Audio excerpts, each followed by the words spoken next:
고작 피부에 난 종기 하나가 조선의 왕 12명을 쓰러뜨리고 나라의 운명까지 바꿀 수 있었을까요? 겉으로 보기엔 사소한 피부병처럼 보이지만 실록을 따라가다 보면 그 질문에 대한 답이 서서히 모습을 드러냅니다. 그 실마리는 어느 여름밤 한 임금의 등에서 흘러내리던 피와 고름에서 시작됩니다. 조선의 한여름밤 창덕궁 깊은 침전 안은 촛불 몇 자루만이 희미하게 타오르고 있습니다. 창호문 바깥으로는 매미 소리가 끊이지 않지만 방 안은 이상할 정도로 조용합니다. 방 한가운데 높은 침상 위에 누운 이는 조선의 임금 정조입니다. 숨을 들이쉴 때마다 가슴이 한 번씩 크게 들썩이고 내쉴 때마다 옅은 신음이 새어나옵니다. 옆에서 땀에 젖은 속적삼을 갈아입히던 내의원 관리가 얼굴을 굳힙니다. 등에 난 종기에서 피와 고름이 저절로 흘러나와 옷과 이불을 연달아 적시고 있기 때문입니다. 실록에는 이 피고름의 양을 잠깐 사이에 대여섯 되나 흘렀다고 적어두었습니다. 옛 사람들이 쓰던 되라는 되질 그릇을 떠올려 보면 오늘날로 치면 한 컵, 두 컵으로 셀 수 있는 양을 훌쩍 넘는 수백 밀리리터에 가까운 피고름이 한밤중에 흘러내리고 있었다는 뜻입니다. 정조는 조선 후기의 성군으로 평가받는 임금입니다. 책 읽기를 즐기고 규장각을 세우고 새로운 법과 제도를 마련했던 사람으로 널리 알려져 있습니다. 그러나 이 밤만큼은 책도 정사도 계획도 모두 멀어져 있습니다. 등에서 타오르는 듯한 통증과 몸속에서 올라오는 열기, 번져오는 오한만이 마지막까지 정조를 붙잡고 있습니다. 실록 속 숫자는 차갑게 느껴질 수 있지만 그 숫자 뒤에는 한 사람의 몸이 겪고 있던 구체적인 장면들이 숨어 있습니다. 속적삼을 갈아입히는 시종의 손끝, 이불을 치우며 눈치를 보는 내시들, 침상 곁에서 아무 말도 하지 못한 채 선체로 눈물만 훔치던 사람들. 조선왕 조실록 편찬자들이 적어둔 그 한 줄, 두 줄은 사실 그런 장면들을 배경으로 쓰였습니다. 본격적으로 들어가기 전에 이 이야기를 위해 조선왕 조실록과 승정원 일기, 허준의 동의보감, 향약집성방, 그리고 현대 감염내과 의사들의 연구와 해설을 직접 확인했습니다. 구독과 좋아요는 이런 정확한 역사 이야기를 계속 만드는 힘이 됩니다. 정조만 그랬던 것은 아닙니다. 실록 곳곳을 차분히 훑어보면 조선의 왕 27명 가운데 절반에 가까운 12명이 크고 작은 종기와 등창으로 고생했다는 기록이 반복해서 등장합니다. 어떤 경우에는 종기가 조금 나았다, 다시 도졌다 정도로 지나가지만 어떤 경우에는 수개월, 수년에 걸쳐 몸을 괴롭힌 뒤 결국 마지막 병세와 겹쳐 나타납니다. 일부 연구자들은 문종과 성종, 효종, 정조, 순조의 마지막 병세에 이런 종기와 감염이 깊게 관여했을 가능성이 크다고 보고 있습니다. 사망 원인을 단 하나의 병으로 딱 잘라 말할 수는 없지만 종기가 단순한 피부 트러블이 아니었다는 점만은 분명해 보입니다. 오늘 우리가 떠올리는 종기는 대개 여드름처럼 살짝 올라온 붉은 혹 정도일 것입니다. 대개는 연고를 바르고 며칠 지나면 가라앉는 조금 성가신 피부 문제쯤으로 생각합니다. 그러나 조선 사람들에게 종기와 등창은 몸속 깊은 곳에서 고름이 차오르고 잘못하면 온몸으로 독이 퍼져 목숨을 잃게 만드는 두려운 병이었습니다. 대보름날 불엄을 깨물어야 한 해 동안 부스럼이 나지 않는다는 속신은 어린아이부터 어른까지 이 병을 얼마나 무서워했는지 보여주는 말이기도 합니다. 밤마다 아이들의 이마를 쓰다듬으며 올해는 제발 부스럼 나지 말게 해달라고 빌던 부모들의 마음이 그 속에 담겨 있습니다. 그럼 왜 유독 조선의 왕들, 그것도 그 시대 최상의 의료를 누리던 사람들이 종기에 그렇게 시달렸던 것일까요? 눈에 잘 보이지 않는 작은 염증 하나가 정말로 왕과 왕조의 운명을 흔들었을까요? 이제 시선을 돌려 조선 사람들이 말하던 종기라는 병의 실체부터 하나씩 살펴보려 합니다. 정조의 피고름이 얼마나 흘렀는지를 꼼꼼히 적어둔 기록은 조선 사람들이 종기를 얼마나 심각한 병으로 여겼는지 잘 보여줍니다.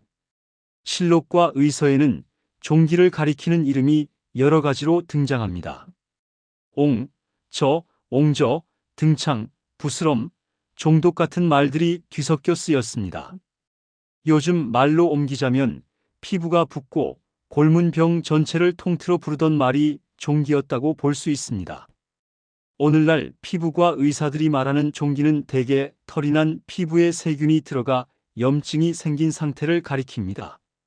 피부가 붉게 붓고 만지면 따끔거리다가 시간이 지나면 가운데가 노랗게 익어 고름이 차오르는 병입니다.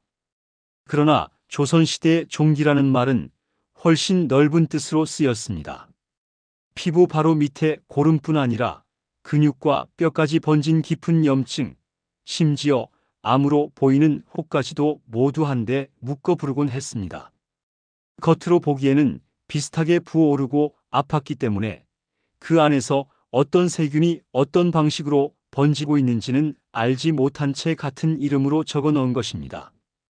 허준의 동의보감은 이런 종기와 옹저를 매우 중요한 병으로 다룹니다. 몸 한쪽이 붓고 열이 나며 딱딱한 혹이 생기고 그 안에 고름이 가득 차면 생명이 위태로워질 수 있다고 경고합니다. 독한 술과 기름진 음식, 과로와 큰 분노, 밤낮이 뒤바뀐 생활과 지나친 성생활 같은 것이 몸의 기운을 망가뜨려 종기를 부른다고 적어둡니다. 여기서 말하는 지나친 성생활은 성병이라는 뜻이라기보다 몸의 기운을 소모시키는 나쁜 습관 가운데 하나를 지적하는 표현에 가깝습니다. 향약 집성방에서도 종기에 해당하는 항목은 여러 권에 걸쳐 등장합니다. 팔과 다리에 난 종기, 겨드랑이와 사타구니에 난 종기, 머리와 목 주변의 종기까지 부위별로 자세히 나누어 설명합니다. 각각의 종기마다 생긴 이유와 양상이 다르다고 보고 부위와 모양에 따라 약재를 달리 쓰도록 안내합니다. 지금처럼 정확한 병명과 세균 이름을 알 수는 없었지만 오랜 세월 여러 환자를 지켜보며 모아온 경험이 그 안에 녹아 있습니다. 의서에는 치료법도 자세히 실려 있습니다. 먼저 고약을 붙여 고름이 밖으로 모이게 하고 상태가 좋아지지 않으면 칼로 살을 째서 고름을 빼내는 방법이 등장합니다. 오랫동안 뗄나무와 재에 달궈졌던 아궁이에 누런 흙을 가루로 만들어 달걀 노른자나 식초에 섞어 바르면 부은 자리가 가라앉는다고 설명합니다. 마늘과 달래를 찧어 참기름에 개어 붙이고 국화잎과 줄기를 찧어 붙여 사타구니나 발가락 사이의 종기를 다스리기도 했습니다. 독고마리를 태워 얻은 가루를 돼지 기름에 섞어 만든 약을 상처에 바르는 방법도 나옵니다.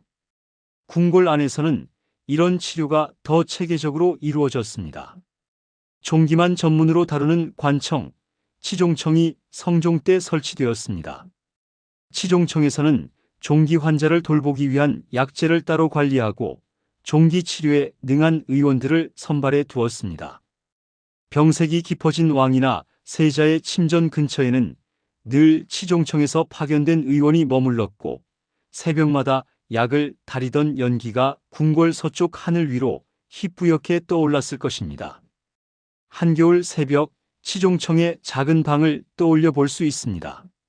창문 틈으로 찬 바람이 스며들지만 방 안아궁이에서는 약탕기가 밤새 끓고 있습니다. 방 안에는 말린 국화와 마늘, 생강과 각종 약초 냄새가 뒤섞여 코끝을 찌릅니다. 젊은 의원들은 졸린 눈을 비비며 약재를 갈고 늙은 의원은 작은 등잔불 아래에서 동의보감을 다시 펼쳐보며 환자의 상태를 떠올립니다. 어디까지 칼을 대야 할지, 고름을 얼마나 빼야 할지, 그 한 끗 차이가 왕의 생사를 갈라놓을 수도 있다는 생각이 늘 머릿속에 맴돌았을 것입니다. 문제는 그 모든 노력이 있더라도 당시에는 소독과 세균이라는 개념이 없었다는 점입니다. 칼과 침을 불에 달고 쓰는 일조차 드물었고 손을 비누로 씻는 습관도 자리 잡지 못했습니다. 상처를 씻는 물 역시 깨끗한 수돗물이 아니라 우물이나 항아리에 받아둔 물이 전부였습니다. 왕의 등에 난 큰 종기를 째고 고름을 빼낸다 해도 그 안에 남아있는 세균을 완전히 없애기란 사실상 불가능했습니다. 여기에 조선 왕들의 생활 방식도 종기를 키우는 쪽으로 기울어 있었습니다. 날씨가 찬데 옷을 벗으면 바람이 몸속으로 스며들어 병이 생긴다고 여겨 목욕을 자주 하지 않았습니다.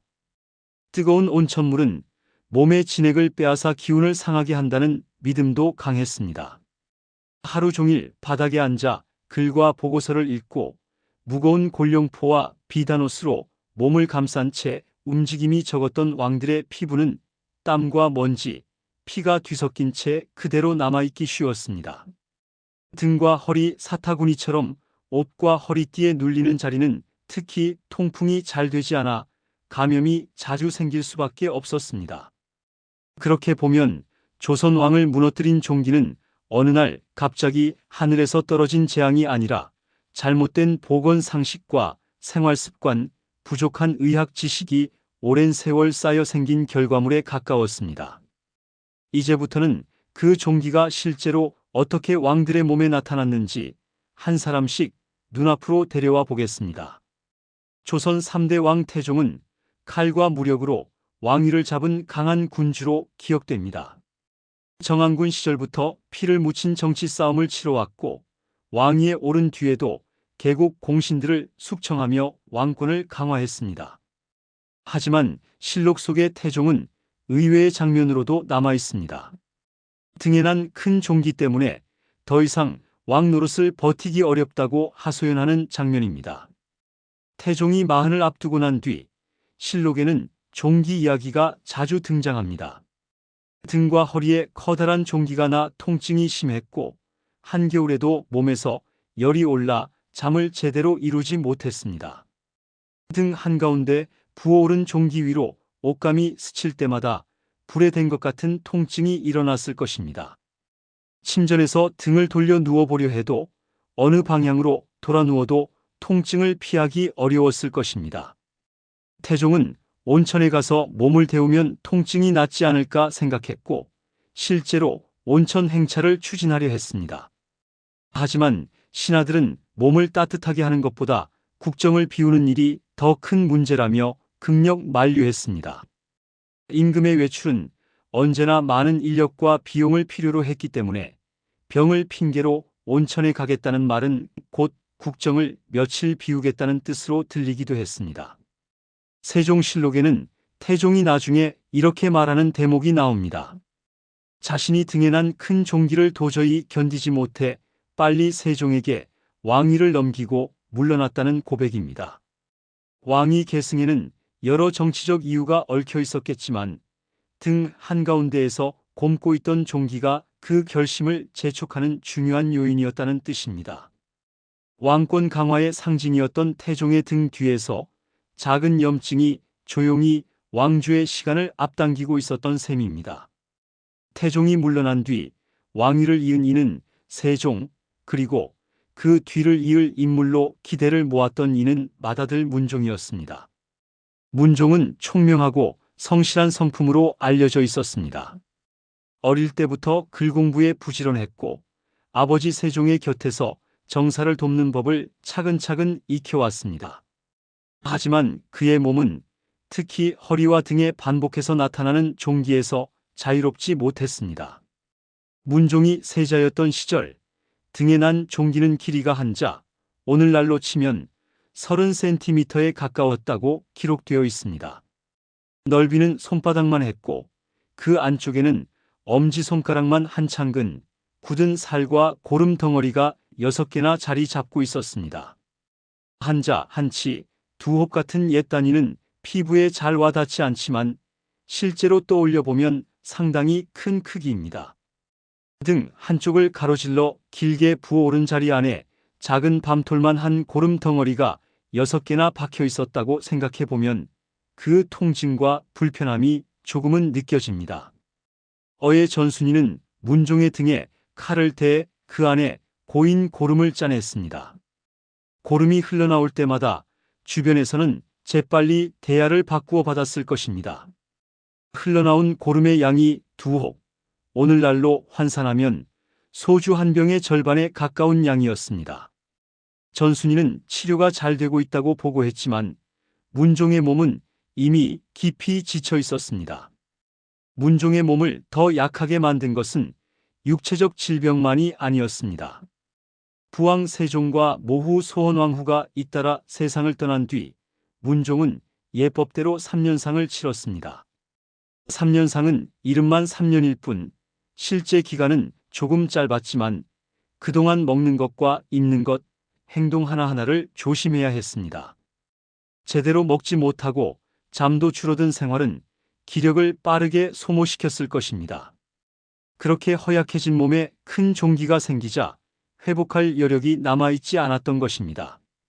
문종은 그의 봄 40이 되기 전에 세상을 떠납니다. 실록은 이 일을 두고 전순이의 솜씨를 노골적으로 비판합니다. 너무 늦게, 너무 과하게 손을 대 문종의 기력을 더 떨어뜨렸다고 기록합니다. 당시 사람들은 등에 난 종기가 문종의 수명을 앗아갔다고 믿었고 어이의 솜씨를 탓했습니다. 현대 의사들은 여러 가지 병이 겹친 끝에 생긴 거대한 피아농양, 즉 살 속 깊숙이 퍼진 큰 고름주머니였을 가능성이 크다고 해석합니다. 만약 문종이 그때 더 오래 살 수 있었다면 그 다음 왕조의 풍경은 어땠을까요? 어린 단종이 혼자 왕위에 올라 외삼촌 세조에게 자리를 빼앗기는 비극이 일어나지 않았을 수도 있습니다. 세종의 아들 문종이 충분한 시간 동안 나라를 다스렸다가 장성한 아들에게 왕위를 넘겼다면 조선 초기의 권력 구조는 지금과 조금 다른 모양새였을지도 모릅니다. 물론 역사는 가정할 수 없지만 문종의 등에 피어난 종기가 조선 전기 왕위 계승의 흐름을 바꾸어 놓는데 중요한 역할을 했다는 점은 부인하기 어렵습니다. 태종의 등, 문종의 등에서 골마가던 종기들은 왕의 몸에서만 머물지 않고 왕위를 잇는 시간 자체를 바꾸어 놓았습니다. 이제 시선을 조금 옮겨 종기와 싸우다 결국 목숨을 잃었다고 전해지는 또 다른 왕 효종의 얼굴을 떠올려 보겠습니다. 효종은 병자호란 때 청나라에 끌려갔다 돌아온 뒤 북벌을 꿈꾸었던 임금으로 잘 알려져 있습니다. 젊은 시절 인질로 끌려간 심양에서의 혹독한 생활, 패배와 치욕의 기억은 평생 그를 따라다녔습니다.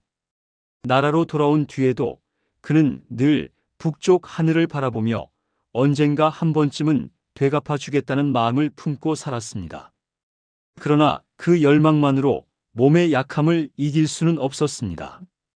효종의 얼굴에 악성 종기가 생겼을 때 어이들은 먼저 고약과 침, 거머리 요법으로 버텨보려 했습니다. 고름이 조금 빠져나오면 나아지는 듯 하다가도 다시 붓고 열이 오르는 일이 반복되었습니다. 입안이 마르고 음식 맛을 느끼지 못하자 효종은 점점 식사를 줄였습니다.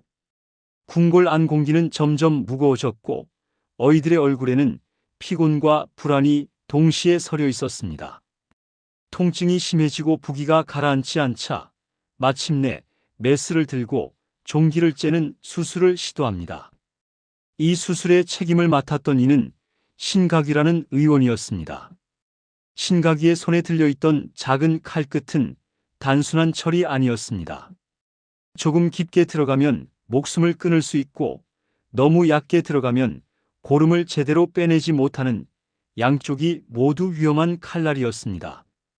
그는 붓고 곪은 부위를 절개해 고름을 빼내려 했지만 실수로 굵은 피줄이 지나가는 자리를 함께 건드렸습니다. 피가 멈추지 않았고 효종은 급격히 쇠약해졌습니다. 실록에는 혈색이 순식간에 사라지고 기운이 빠져 말을 잇지 못했다는 기록이 남아 있습니다. 당시 사람들은 이 일을 효종의 죽음과 곧바로 연결시켰습니다. 신각이는 조선 500년 동안 어의 가운데 유일하게 사형을 당한 인물이 되었습니다. 원래는 목을 베는 형이 선고되었다가 교수형으로 형이 낮아졌다는 기록도 남아 있습니다. 왕의 몸에 칼을 대다가 잘못되면 그 책임은 곧 생명으로 갚아야 한다는 두려움이 어이들의 어깨 위에 내려앉아 있었습니다. 현대 감염내과 의사들은 효종의 경우 심한 감염과 기저질환이 겹친 끝에 수술이 아니라 전체적인 상황이 죽음으로 이어졌을 가능성이 크다고 봅니다. 그러나 당시 사람들의 눈에는 얼굴에 종기를 건드렸다가 임금을 잃었다는 기억만이 강하게 새겨졌습니다. 이와 대조적으로 종기 치료에 능해 신과 같은 의원이라 불렸던 인물도 있었습니다. 현종 때 활약한 백광현입니다. 그는 목에 난 종기로 호흡이 가빠지던 현종의 환부를 과감하게 절개해 숨기를 확보했고, 인선왕후의 머리카락 속 깊이 숨어있던 종기를 찾아내 째고 고름을 빼내 목숨을 건졌다고 전해집니다. 현종의 목을 가로지르던 붓고 단단한 자리, 숨을 쉴 때마다 그곳이 미세하게 움직이는 것을 보고 백광현은 더 지체할 수 없다고 판단했을 것입니다. 머뭇거리면 숨길이 막힐 수도 있다는 생각에 그는 단단히 입술을 깨물고 칼을 들었을 것입니다. 조금만 삐끗해도 큰 피줄을 건드릴 수 있는 자리였지만 그는 정확히 종기 안쪽을 찔러 고름을 빼내는 데 성공했습니다. 살을 가르는 순간 튀어나온 고름 냄새와 함께 막혀있던 숨길이 조금씩 열리는 느낌이 전해졌을 것입니다. 조선 후기 야담집들은 그를 신의 손을 가진 외과 의사처럼 묘사합니다. 하지만 백광현 같은 인물은 어디까지나 예외였습니다. 대부분의 어이들은 효종 때의 사고를 떠올리며 왕의 종기를 칼로 건드리는 일을 극도로 두려워했습니다. 칼을 대지 않아도 종기가 커지고 칼을 대면 또 다른 위험이 생기는 선택지 사이에서 그들은 매번 고민해야 했습니다. 이런 경험은 왕의 몸에는 쉽게 칼을 대지 말라는 보이지 않는 규칙을 만들었고, 그 규칙이 때로는 치료의 시기를 놓치게 만들기도 했습니다. 숙종대에 이르러 종기는 또 다른 모습으로 왕을 괴롭힙니다. 실록과 후대 기록을 종합하면 숙종은 40을 넘긴 뒤부터 아랫배와 허벅이 사이, 항문과 꼬리뼈 주변에 반복적으로 종기가 생겼습니다. 피와 진물이 배어나오고 엉덩이 쪽 피부가 짓무르면서 오랜 시간 앉아있기가 힘들었다는 기록이 남아 있습니다. 임금의 집무실인 희정당에서 의관들 앞에 용포 아래를 걷어 올리고 서 있던 숙종의 모습을 떠올려 보면 왕이라는 신분도 이 병 앞에서는 한 사람의 환자일 뿐이었다는 사실이 느껴집니다. 몇몇 감염내과 전문의들은 숙종의 반복되는 종기와 시력 저하, 체중 감소 등을 근거로 후기 매독이나 만성 성병이 있었을 가능성을 조심스럽게 제기합니다. 생식기와 항문 주위에 생기는 종기와 궤양, 그 뒤를 잇는 눈병은 그런 병의 전형적인 양상 가운데 하나이기 때문입니다. 실제로 실록에는 숙종의 왼쪽 눈이 거의 보이지 않을 정도로 시력이 떨어졌다는 기록이 남아 있습니다. 그러나 실록에는 명확한 진단명이 남아있지 않고 현대 검사도 할 수 없으므로 이것을 단정적인 진실로 말하기는 어렵습니다. 다만 숙종의 삶에서 종기와 피부병이 차지하는 비중이 컸고 그와 얽힌 심리적 요인이 적지 않았다는 점은 여러 사료가 함께 보여줍니다. 인현왕후가 쫓겨나 가난하게 지낼 때 쌀과 종이, 먹까지 끊으라는 명을 내렸다는 기록은 지금 읽어도 차갑게 느껴집니다. 다시 복이 된 인현왕후가 젊은 나이에 기운이 빠져 세상을 떠난 뒤 장희빈이 사약을 받고 죽은 다음 숙종의 몸 어딘가에서 종기가 다시 돋아나기 시작합니다. 사람들은 그 종기를 두 여인의 저주라고 수군거렸지만 그 저주는 결국 숙종 자신의 몸과 마음이 받아들인 결과였을지도 모릅니다. 오랜 갈등과 후회, 슬픔과 분노는 몸의 면역력을 무너뜨립니다. 현대 의사들은 숙종의 만성 종기가 단지 피부의 문제만이 아니라 오랜 세월 쌓인 정신적 스트레스와 잘못된 생활 습관이 함께 만든 병이었을 것이라고 말합니다. 밤늦게까지 이어지는 연회와 잦은 음주, 기름진 음식 위주의 식사, 운동이 거의 없는 생활은 혈액을 탁하게 만들고 염증을 쉽게 일으키는 조건이었습니다. 그 위에 반복되는 정치적 갈등과 사적인 후회까지 더해졌으니 몸 어딘가에서 터져나오는 종기가 이상한 일만은 아니었습니다. 이처럼 효종과 숙종의 사례는 왕의 몸에서 벌어진 종기 치료가 언제나 위험한 선택의 연속이었다는 사실을 보여줍니다. 칼을 대느냐, 고약만으로 버티느냐, 어느 시점에 어떤 결정을 내리느냐에 따라 왕의 수명과 나라의 흐름이 함께 흔들렸습니다. 이제 다시 정조의 마지막 여름으로 시선을 돌려보겠습니다. 정조는 어릴 적부터 병약한 몸을 가지고 태어났지만 성인이 된 뒤에는 근면한 군주로 왕조를 이끌어갔습니다. 아침 해가 채 떠오르기 전부터 자리에서 일어나 책과 보고서를 읽었고 밤늦게까지 신하들과 의논을 이어가는 날이 많았습니다. 그만큼 몸은 늘 피곤했지만 그는 정신력으로 버티며 하루하루를 채워나갔습니다. 그러나 그 몸은 종기와의 싸움에서 자유롭지 못했습니다. 실록과 승정원 일기를 보면 정조는 즉위 초부터 거의 해마다 얼굴과 머리, 귀와 턱, 등과 허리 곳곳에 종기가 났다는 기록이 반복해서 등장합니다. 코 주변에 난 종기로 숨을 쉬기 어렵다는 날이 있었고 눈꺼풀과 눈썹 사이에 난 종기로 눈을 제대로 뜨지 못한 날도 있었습니다. 머리카락 속에 난 종기로 머리를 빗지도 못하고 귀 뒤쪽 종기 때문에 머리를 베고 누울 수 없다는 기록도 남아 있습니다. 어떤 날은 수라간에서 올린 음식이 그대로 식어 내려갈 만큼 입맛을 잃기도 했습니다. 정조는 궁궐 안어이들 뿐 아니라 민간에서 이름난 의원들의 도움도 받았습니다. 역관을 통해 이름난 의원을 몰래 불러들여 치료를 받았다는 기록도 남아 있습니다. 어느 의원은 특별한 고약을 만들어 종기에 붙였는데 처음에는 붉은 부기가 가라앉으며 통증이 줄어드는 듯 했습니다. 정조는 잠시 안도의 숨을 쉬었겠지만 세월이 흐를수록 종기는 점점 더 자주, 더 깊숙이 나타났습니다. 1800년 6월 정조의 몸 상태에 관한 기록은 유난히 급박해집니다. 여름 더위와 함께 열이 오르고 등에 난 종기에서는 피고름이 밤새도록 흘러나왔습니다. 승정원 일기는 임금의 속적삼과 이불에 고름과 피가 스며들어 갈아입히는 옷가지마다 금세 젖어버렸다고 전합니다. 시종들은 젖은 이불을 걷어내며 서로 눈치를 주고받았을 것이고 어이들은 한숨을 내쉬며 약을 더 세게 쓸지 몸이 견딜 수 있을지 고민했을 것입니다. 정조는 점점 말을 더듬고 의식이 흐려지는 모습을 보였습니다. 무언가를 말하려고 입술을 떼어보지만 단어가 이어지지 않는 순간이 많아졌을 것입니다. 침전 앞에는 대신들이 조용히 무릎을 꿇고 앉아 명을 기다리며 속으로만 기도를 했을 것입니다.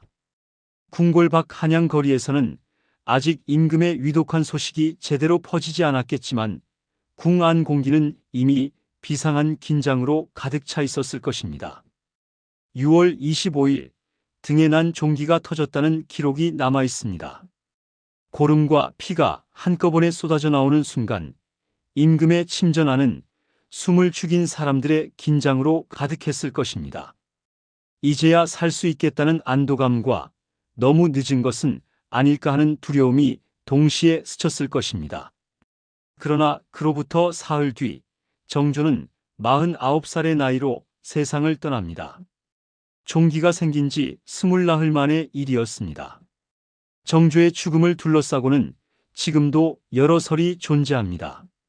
어떤 사람들은 정치적 배경을 들어 독살 가능성을 제기했고 어떤 이들은 종기와 열병이 겹친 자연사에 더 가깝다고 봅니다.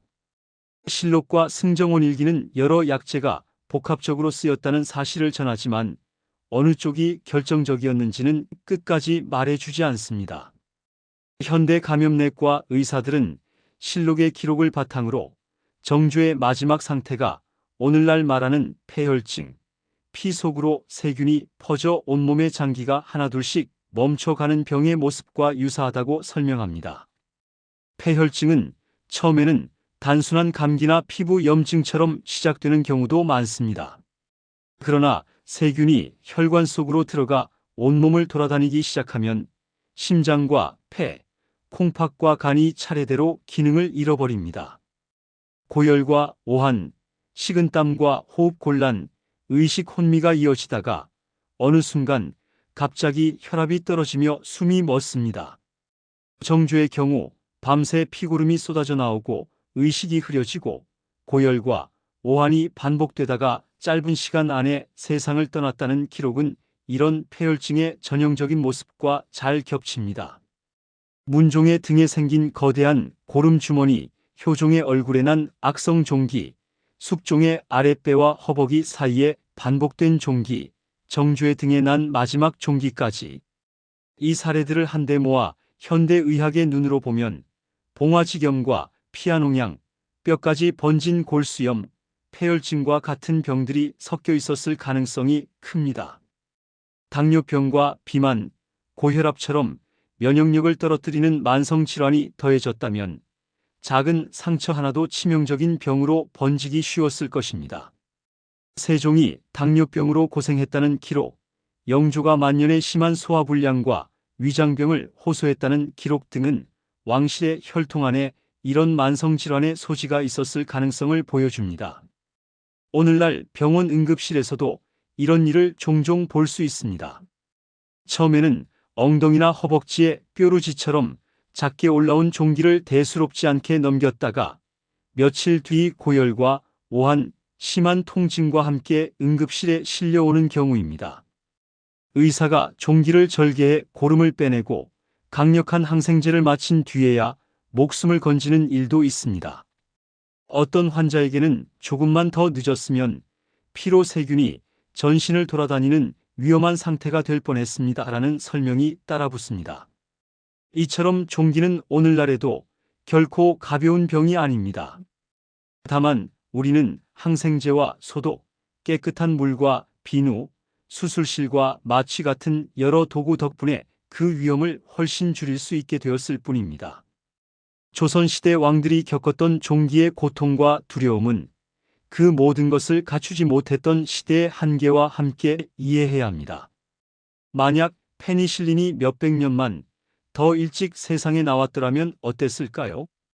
문종이 등에 난 종기를 치료받고 오래 살았다면 단종의 운명은 달라졌을지도 모릅니다. 효종이 얼굴의 종기에서 회복되어 북벌의 꿈을 더 오래 품었다면 조선의 대외 정책은 어떤 모양을 띄었을까요? 정조가 등에 난 종기에서 회복해 장수를 누렸다면 조선의 19번째 세기는 조금은 다른 길을 걸었을지도 모릅니다. 역사에 가정은 없다고 하지만 작은 세균 감염이 이렇게까지 큰 물줄기를 흔들어 놓았다는 사실 자체는 많은 생각거리를 남깁니다. 이제 마지막으로 이 이야기를 오늘을 사는 우리의 삶과 조용히 이어보겠습니다. 앞에서 살펴본 종기 이야기를 천천히 떠올려 보면 눈에 보이는 역사와 눈에 잘 보이지 않는 역사가 함께 겹쳐 보입니다. 전쟁과 반정, 개혁과 반동, 법과 제도처럼 크고 분명한 사건 뒤에는 늘 어느 한 사람의 몸이 있습니다. 그 몸은 피를 흘리고 숨을 쉬고 밤마다 통증에 시달리다가 어느 순간 조용히 멈춥니다. 조선의 왕들을 무너뜨린 대부분의 질병은 기록으로 남았습니다. 당뇨와 중풍, 열병과 학질, 종기와 등창 같은 이름으로 정리되어 있습니다. 현대 의사들은 말합니다. 종기라는 병의 핵심은 결국 면역력이라고. 몸이 건강하고 힘이 있을 때는 작은 상처 하나쯤 금세 아물지만 기운이 떨어지고 피가 탁해지면 작은 상처가 깊어지고 더럽혀져 큰 고름주머니로 변해버린다고 설명합니다. 스트레스와 수면 부족, 과식과 운동 부족, 술과 담배, 반복되는 분노와 걱정이 모두 몸의 방어력을 무너뜨리는 요인이라고 덧붙입니다. 조선의 왕들도 크게 다르지 않았습니다. 새벽녘 종각 소리에 맞춰 일어나 밤늦게까지 보고서를 읽고 사람들의 상소를 듣고 매일같이 무거운 결정을 내려야 했습니다. 감정을 드러내지 못하고 몸의 고통조차 주변에 쉽게 털어놓지 못하는 자리에서 그들은 늘 무게를 안으로 삼키며 살았습니다. 그 무게가 어느 날 피부 한쪽을 통해 터져 나오는 것, 그것이 종기와 등창이었을지도 모릅니다. 태종의 등, 문종의 등, 효종의 얼굴, 숙종의 아랫배와 허벅지 사이, 정조의 등에서 곪아가던 종기들은 그 몸이 마지막으로 보내던 신호였습니다. 더 이상 버티기 어렵다는, 조금 쉬어야 한다는, 무언가 잘못되어 가고 있다는 신호였습니다. 하지만 왕이라는 자리는 그 신호에 귀 기울이기 어려운 자리이기도 했습니다. 결국 몸은 더 큰 소리로, 더 큰 염증으로, 더 깊은 고름으로 마지막 말을 남기곤 했습니다. 오늘을 사는 우리 역시 크고 작은 병들을 안고 살아갑니다. 어깨가 굳어가고 허리가 쑤시고 어딘가에 작은 혹이 생기고 이유 모를 피로가 쌓입니다. 의사들은 그것을 혈관과 신경, 근육과 면역의 언어로 설명하지만 어떤 면에서는 그것도 몸이 우리에게 보내는 조용한 편지에 가깝습니다. 조선의 왕들이 놓치고 지나갔던 그 편지를 우리는 조금 더 일찍 읽을 수 있는 시대에 살고 있는지도 모릅니다. 대보름날 불엄을 깨물며 한 해 동안 부스럼이 나지 않기를 빌던 사람들의 마음은 알고 보면 지금 우리가 건강검진 결과지를 들고 가만히 숨을 고르는 마음과 이어져 있습니다. 옛날 사람들은 밤하늘의 달을 바라보며 올해는 부스럼 없이 지나가게 해달라고 빌었고, 오늘 사람들은 병원 대기실에서 번호표를 쥔 손에 힘을 주며 별일 없게 해달라고 속으로 되뇌입니다. 옛날이나 지금이나 사람들은 작은 병 하나를 두려워하며 그 뒤에 숨어 있을지 모를 큰 시간을 염려해 왔습니다. 조선 왕을 무너뜨린 종기 이야기는 결국 한 나라와 한 인간의 몸이 어떻게 서로를 비추고 있는지를 보여주는 이야기이기도 합니다. 왕의 몸에서 시작된 작은 염증이 왕위를 옮기고 정치의 흐름을 바꾸고 백성들의 삶을 바꾸어 놓았습니다. 그리고 그 변화는 다시 왕의 마음과 몸을 흔들어 또 다른 병과 또 다른 선택을 불러왔습니다. 역사를 기록한 사람들이 전한 종기와 등창의 이야기는 그래서 더 이상 흉한 병자 이야기만은 아닙니다. 그 속에는 한 사람이 견디다 못해 내보낸 신호, 그 신호를 제대로 듣지 못했던 시대의 한계, 그리고 그 한계를 조금씩 넘어온 오늘의 시간이 함께 담겨 있습니다. 오늘 이야기는 여기까지입니다. 늘 함께 해주셔서 감사합니다. 건강 잘 챙기시고 평안한 하루하루 이어가시길 바랍니다. 이 영상이 좋았다면 구독과 좋아요, 알림 설정이 한국역사관을 계속 만들 힘이 됩니다. 댓글로 오늘 가장 인상 깊었던 장면과 다음에 다뤘으면 하는 주제를 한 가지 남겨주세요. 주변 가족이나 지인 가운데 이런 이야기를 좋아하실 것 같은 분이 계시다면 한번 공유해 주셔도 큰 힘이 됩니다. 지금까지 시청자님들의 건강과 행복을 늘 기원하는 한국역사관이었습니다. 감사합니다.